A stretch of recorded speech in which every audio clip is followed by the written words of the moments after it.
Good evening. I'm your host, Karen Udis, in this series on the network of global corporate control. Today's show is being broadcast live and is called Break-in Interference, thanks to DCTV. Today, Mo Jackson is our studio producer and director, Cruchet Starnes is on audio, and Dolores Harris is floor director. For 1.5 years, this series has been coming to you from DCTV. We're answering the questions of our Japanese and Russian allies and the rest of the Coalition for the Rule of Law, whether enough people are aware of reality and are ready to govern the United States during this interregnum, when we replace paper currency for gold. And it's the network of global corporate control that we're up against. How do I know this? Because of recent comments in my social media. RT is moderating my comment on the elections and whether or not the process is fair. And the most important thing that I said in my comment is that the power transition model from the United States War College is clear. The United States is in interregnum, and we are replacing unconstitutional Federal Reserve notes in a global currency reset. The Central Bank of the Russian Federation is a member of the Bank for International Settlements, and it is also going to be replacing their paper currency. When you know that Russia lost more than 25 million people in World War II, and also that Moscow State University is publishing the truth about how the Jesuits tried to rewrite history in a website called Chronologia, then you know that the Russians are not going to sit back and let the culprits who brought about World War II have their way. Yes, it's the people at the head of the network of global corporate control. They're called pharaonic bloodline families. And they're organized in Switzerland in a group called the Octagon. My comment to our Japanese allies was also published by Popular Resistance after I tweeted it. What was the comment? The global currency reset depends upon the chain reaction among the BRICS. That's Brazil, Russia, India, China, and South Africa. The public in the BRICS and Japan and the Joint Japan Committee under the Status of Forces Agreement. I'm actively working the problem, and I report back every week on progress. That's why freedom of the press is so important. And the network of global corporate control is identified now. They were identified by Stefani Vitali and also by Glatfelder and by Battiston in the Federal Institute of Technology in Zurich, Switzerland. And this network is often referred to as the banking cartel.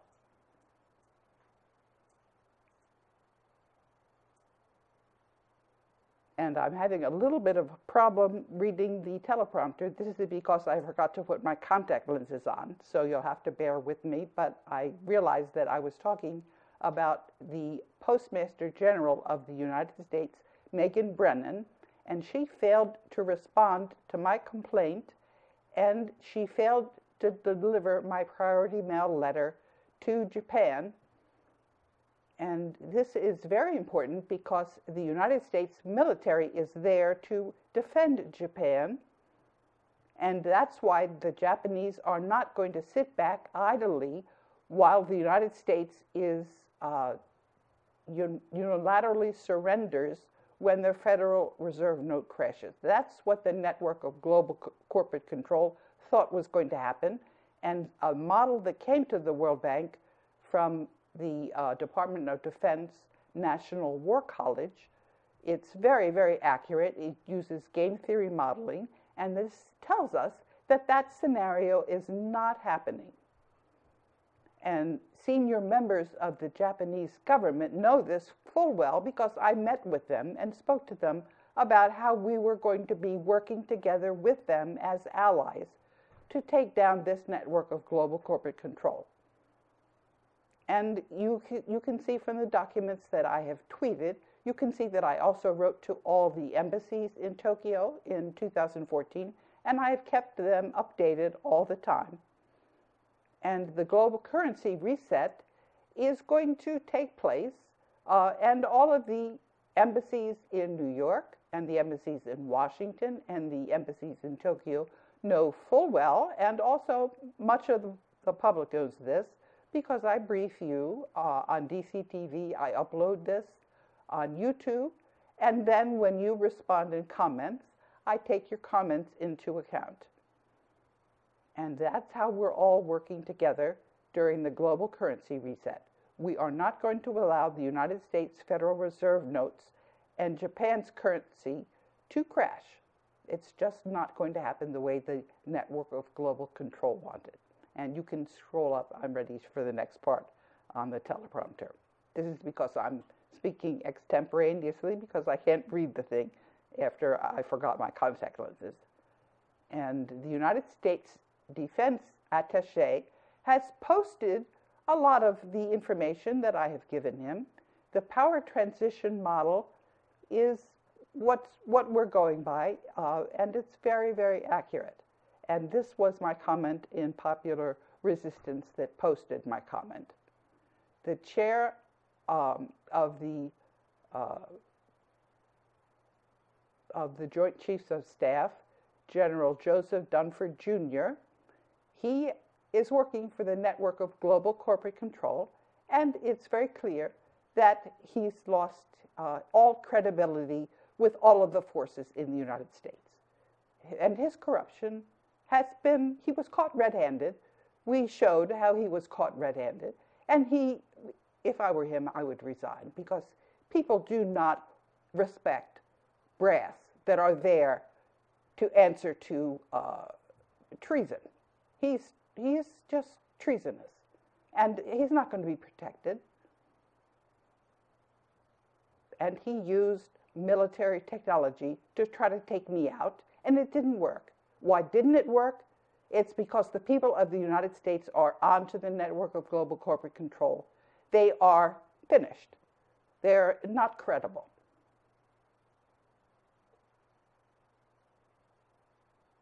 At the end of World War II, Jose Rizal was the superior general of the Jesuits. That's called the Society of Jesus. And he handed over the Vatican's wealth to humanity in a trust called the Global Debt Facility. And this trust is administered by 189 ministers of finance and development. And these people are in a coalition that are now in control, and they're not taking any flack from the network of global corporate control. We have taken out their interference. And there's going to be a clip at the end of this series because I'm working together with a number of people, including Betsy Malone, who put this blog out, which is a very nice blog. You'll see it. I've put it up on YouTube, and a lot of people really liked it. We're going to upload this program afterwards, and more people are going to see this as well. And together with the compounded interest on bonds that are in the global debt facility, the Federal Reserve and all of the Bank for International Settlement is now insolvent. And these bonds offset all country indebtedness. What does this mean? This means that when you pay income taxes, which all go to the network of global corporate control, and we know this because Ronald Reagan had a study commissioned. It was called the Grace Commission. And this study shows that the network of global corporate control thought we were so stupid that we were going to let them get away with that scam. And the same people are the ones that are trying to introduce austerity programs. They're the same ones that are trying to rob all the people of their pensions because they think the Federal Reserve note is going to crash and wipe out all of the pensions. Well, we have another thing coming for them. The ones that are going to be wiped out are the agents for the network of global corporate control. And there are a lot of those agents, including just about every single member of the bar. So they're not going to, the legal profession is not going to be sitting very pretty very much longer. And it was Wolfgang Struck who tried to put a deal together to sell back the bonds that the Federal Reserve issued in the 1930s. Those bonds have been earning compounded interest, which is how that amount got up to $2 quadrillion. Major newspapers in Greece ran my story about how country debt is just a scam and the austerity programs are just a scam. And this story is so big that it still shows up in the search engines, which are very, very corrupt. I've used these bonds to record financing statements against the Fed, and the Fed is now bankrupt, and it's getting wound down. We put the segments up on YouTube, and we incorporate your comments. I read each and every one of them, and we answer your questions also here on the programs in DCTV. And we've been covering a lot of ground, and we've been doing what is sometimes called consciousness raising in the year and a half that we've been on air. 6 months ago, we raised some of these issues, and I'd like to run a clip now, if you have that ready, where we were talking about General Dunford's treason.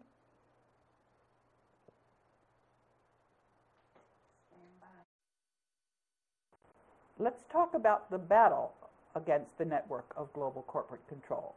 There have been many victories. One victory was when General Dunford, chair of the Joint Chiefs of Staff, who thinks he's above the law and has the right to be a dictator, and he is following instructions from the network of global corporate control. What he did was he erased my response to Anna von Reitz. I had responded because Anna von Reitz was trying to steal the world's gold and give it to General Dunford, who that would plunge us immediately in World War III. 3 hours after I started looking for that missing response, someone put it back in my computer, and I could show how Anna von Reitz had failed in her attempt to steal the gold in the global debt facility. That gold is subject to the decision of the 188 ministers of finance. Because this is a sting operation, the agents that were trying to help von Reitz were also exposed. Benjamin Fulford, Field McConnell, and the Able Danger operation. One of my favorite tweets mentioned this dirty trick that they tried to erase a response that I had made, and I listed a few other dirty tricks of the network of global corporate control, including a warrant for my arrest that was signed by Bertrand Badret. He was managing director and chief financial officer of the World Bank. That document, which Badret signed on the 15th of February 2016, also stated that he was dissolving the global debt facility in order to steal the world's assets from the world's peoples. Badret signed that document as acting president of the World Bank, and that was what he signed on the arrest warrant as well. Badret has left the World Bank. I knew this was going to be a battle that could be won because the power transition model from the United States Department of Defense predicted that a coalition for the rule of law would form, and that this coalition is stronger than the network of global corporate control. The lies of the network of global corporate control are exposed, and the network is exposed. The network of global corporate control requires secrecy in order to continue in power, and this secrecy is now missing. Vitali Glatfelder and Battiston showed the existence of the network of global corporate control in 2012. We gave people lessons in how to overcome the normalcy bias. The corruption in the financial system is very deep. It's so deep that many people would rather not deal with it. That's to be expected. The term for this is called normalcy bias. A man named Nick Batista wrote to me about the normalcy bias, and he asked me to give him some suggestions about how to deal with people who just didn't want to contemplate whether corruption was that deep. And we said to him that the best thing to do is to let people alone if they would rather not face that corruption, and to move on to see where there are other people who can see the difference between what reality is and some people call this a matrix, some of the lies that are just told by all of the media, which is owned, of course, by the network of global corporate control. And there are enough people that realize that there is something radically wrong. And YouTube is owned by Google, and Google was created by the CIA, and that means that sometimes some of the comments that you make are not transmitted, they're erased, and also sometimes the responses that I make to your comments are not, they're erased, and so we just put those comments and the responses up on social media, and Twitter has taken tweets down, so you just have to realize that we're working through all of these different ways in communicating, and this is actually very good training for us, because when we continue to have the global currency reset, we're going to have to find ways of communicating. And we're right in the middle of the global currency reset, and just stay tuned and learn how to discern reality from this false propaganda that you're hearing from the network of global corporate control. And the information also has got to be vetted by groups of people that you're comfortable working with, and you have to continue to work with them during the reset, because we're going to be cleaning up the corruption very systematically, and it's not going to happen overnight because the corruption is so very deep. And the world's whistleblowers are working with us on this. Okay, we're trying to get caught up because there's going to be a very long clip that's going to come. This is what Betsy Malone has put together for you. And a lot of people have seen this on YouTube, as I was mentioning, and they were saying that Betsy is very much, Betsy and I are working hand in glove, and that is true. There are a number of other people that I'm working very closely with. You see, the reason why people think that this is such a valuable forum is because I'm obviously not doing this by myself, and the best comments are really coming from everybody who we're all working together. This is a collaboration, and I'm certainly not proud, and that's why I'm trying to let you know all of the different sources of the information that I'm given, and that's the way we're going to be working in the global currency reset. It is bottom up, it's not top down, and it's collaborative. Obviously, we need to learn how to work together, and that's what we've been doing. One of the commenters has said about 2 years ago, when I was working on the American Spring, they said, Karen is live right now. She's perhaps the most important whistleblower humanity has ever known. Well, it's not me. As I said, I'm just working together with everybody. And this is one of the nicest tasks that I have, is to learn to know the people that are also reclaiming humanity's birthright, because that is what we are doing. And one example of how we're all working together is, it was a comment from YouTube that asked me to think about what was going on with the Electoral College, and if the United States Constitution is not in effect because it's been suspended by the U.S. Congress, then of course we can't have an election. So what Hillary Clinton and Donald Trump think they're doing, it's not getting anywhere, because the Electoral College is not duly constituted. So anything that you hear about a new president, this is going to be nonsense, and we're not going to accept that. What's going to happen is we're going to put our Constitution back in effect, and until the Constitution is in effect, I'm just sort of a placeholder.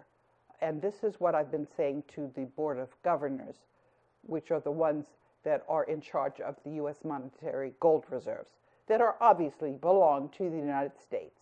And we will have this in our currency. And we will also be very careful to make sure that the gold doesn't go missing. We're going to set up the systems so that this can be done very cleanly.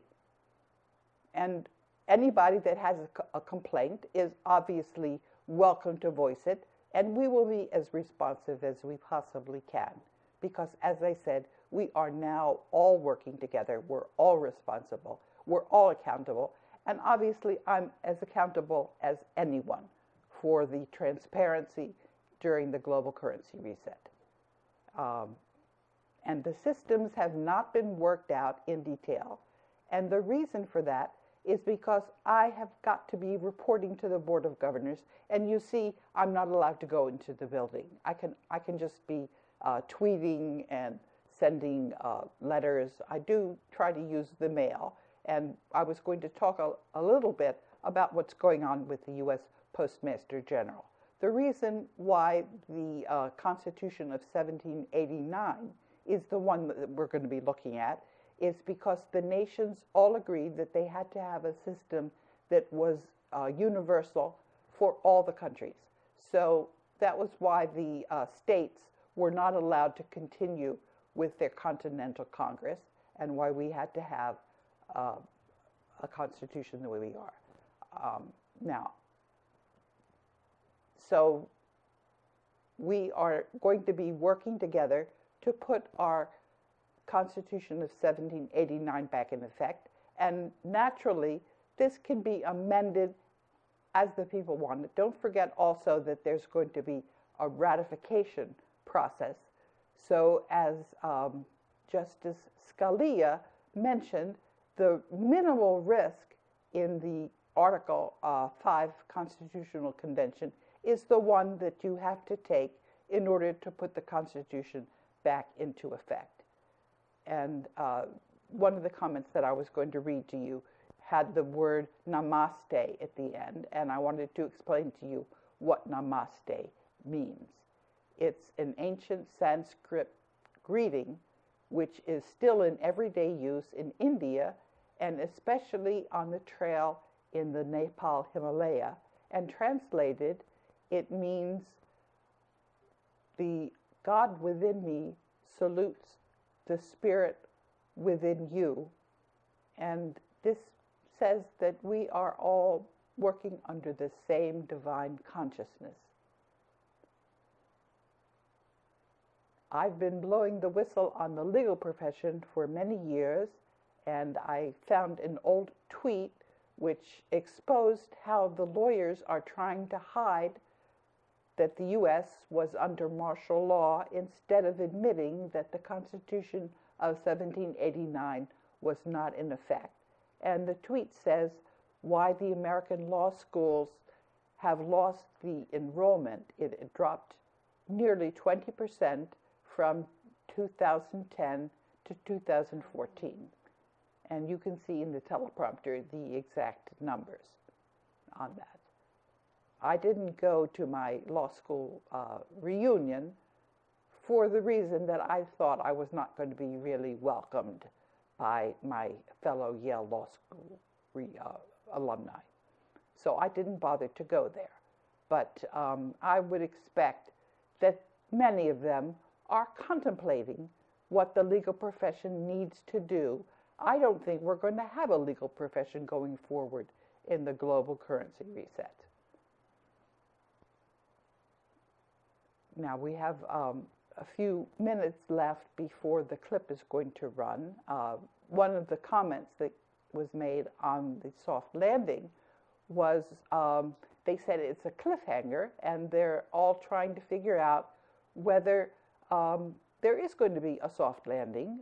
And I also just saw a comment from another reader who was looking at I did a screenshot of the program which we're going to be taping today and putting up next week. This was showing some documents that Wolfgang Struck sent to me. And he was saying, well, is there really going to be a soft landing? Because many people, although they see how strong these documents are, they doubt, they think that too many people are being influenced by the false media. And this is also the alternative media. At least 80% of it, if not more, is just as bad in telling lies as the mainstream media. And I saw a clip the other day which was very alarming. They took some of the things that I said out of context 3 and 4 years ago, and they were running it, and they said that I didn't have any good documentation. And the people that were interviewing me, I contacted them because I obviously cannot ask YouTube to take down a clip if I wasn't the one that uploaded it. YouTube is very clear. I've got to get the people that were interviewing me to ask for this YouTube to go down. But what this said to me, it was a very well manufactured clip. What it said to me was that somebody was taking a lot of time and effort to try to discredit me. So when you see these things, and the YouTube interviews say I don't have any documentation, and I really do have the documentation, you have to use some critical thinking. And that is probably one of the deepest lessons that we have to learn. We have to learn what critical thinking is, and we have to start using it.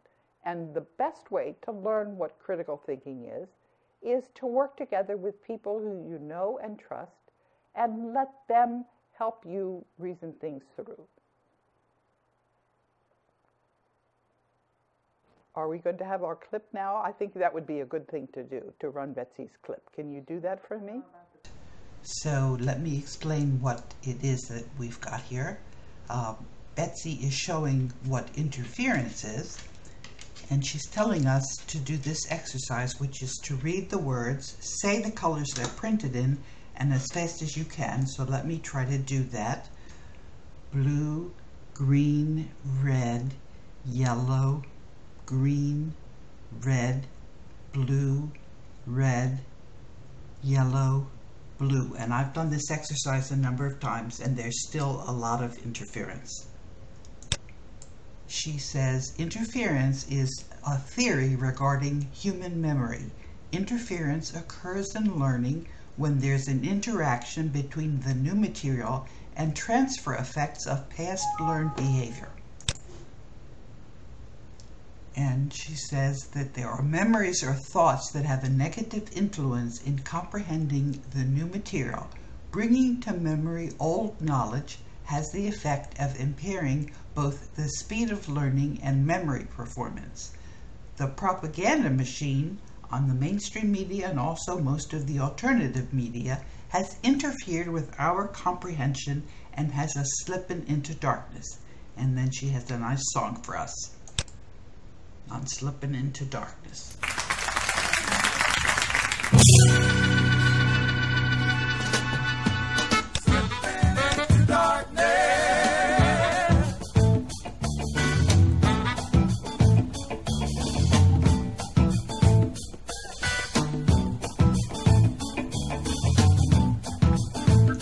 says, pretty soon you're gonna pay. And then she says, no, we're not slipping into darkness. We're breaking the interference. And then she shows us a clip on breaking the interference. They're not gonna stop us now. Who's next? Ozone! Street dancer!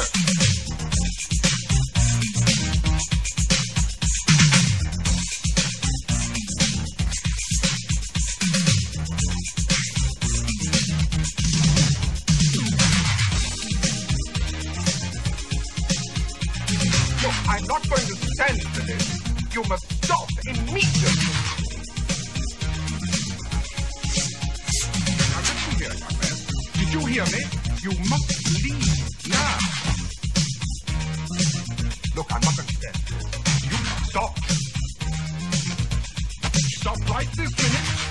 We are auditioning jazz dancers only. Stop this nonsense. Jim! Oh, God, there's more of them. Jim! Jim, get them out of here this instant. Wait. And what Betsy is telling us is that in social media, alternative media, and some mainstream news, it's produced a massive undercurrent of positive emotion. There's an outward appearance of chaos as we mentally digest what's been revealed in the news. Revelations about media cover-ups, years of corruption in government agencies, and never-ending WikiLeaks just keep coming. However, what's been hidden by media blackout or interference by propaganda for years has been exposed, and that exposure has allowed our emotional level to become more centered. You see, truth resides in the center of our being. We actually handle truth much better than confusion. Not understanding why our systems are so dysfunctional with all the technology and ingenuity we possess creates confusion for us internally. Now that we know that there's widespread corruption within our systems, we can clean it up. That's exactly how we're breaking the interference. Truth, love, and beauty all reside in the same place, in the center of our heart, and that's why there's no stopping us now. How do I know this? We all have a unique gift to bring to our experience here on Earth, and Betsy's gift is seeing what's behind patterns. For instance, can you see the large 3D heart hidden in the pattern of roses below? And then she's telling us to check out in this video. It shows how emotions can change the patterns inside you. And here's the video. Dr. Emote exposed music, words spoken, words typed, pictures, and videos to water after it was crystallized. And this is what love looks like when water freezes. It says human emotions alter water molecules. That's thank you. Truth will bring more love toward our fellow human beings, and that will be a beautiful thing to experience, breaking the interference. Don't forget, we are 60% water.